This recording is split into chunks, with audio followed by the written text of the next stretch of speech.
केशव मौर्य के साथ में हो क्या रहा है, इस पर भी तो गौर कीजिए। क्या केशव मौर्य खुश हैं?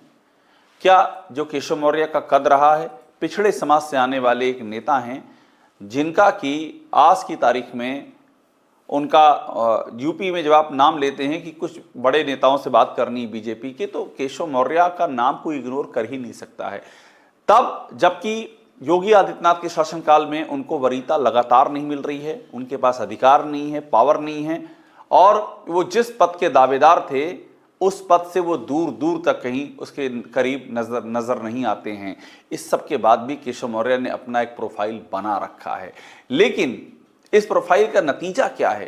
केशव मौर्य आज भी दूसरे नंबर पर हैं, और जिस दूसरे नंबर पे हैं वहां भी उनके पास वो अधिकार नहीं है जो डिप्टी सीएम के पास होते हैं। अब इसके बाद अगली कहानी देखिए आप, इससे आपको चीजें और भी समझ में आएंगी। देखिए ये यहाँ तो ये कहा जा रहा है कि जुलाई डेडलाइन दे दी है। क्या केशव मौर्य जुलाई में सपा ज्वाइन करेंगे? यहां तक बात आ गई, जुलाई की डेडलाइन दी जा रही है। लेकिन ये मुद्दा वही है, ये मान लीजिए कि गलत है, मान लीजिए ऐसा कुछ नहीं होने जा रहा है, फिर भी ये सवाल तो कायम है कि ये सवाल उठा क्यों है कि केशव मौर्य बीजेपी छोड़ भी सकते हैं। आइए इसकी वजह में आपको ले जाते हैं। वो वजह जाना बहुत ही दिलचस्प है। एक नहीं ऐसे कई वाकये हो चुके हैं जबकि केशव मौर्य ने जो कहा योगी आदित्यनाथ ने उसका उल्टा किया। एक नहीं दर्जनों वाकये ऐसे हो चुके हैं जब केशव मौर्य की सुनी नहीं गई, केशव मौर्य को जब नेपथ्य में ढकेल दिया गया, जब केशव मौर्य की उपेक्षा की गई, अवमानना की गई।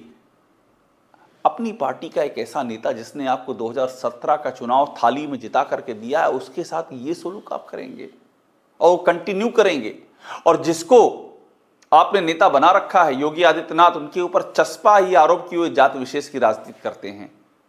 तो एक पिछड़े समाज के नेता के साथ में ऐसा आप व्यवहार कर रहे हैं, और जिसको आपने पद दे रखा है वो सर्व समाज को साथ लेकर के नहीं चल रहा है।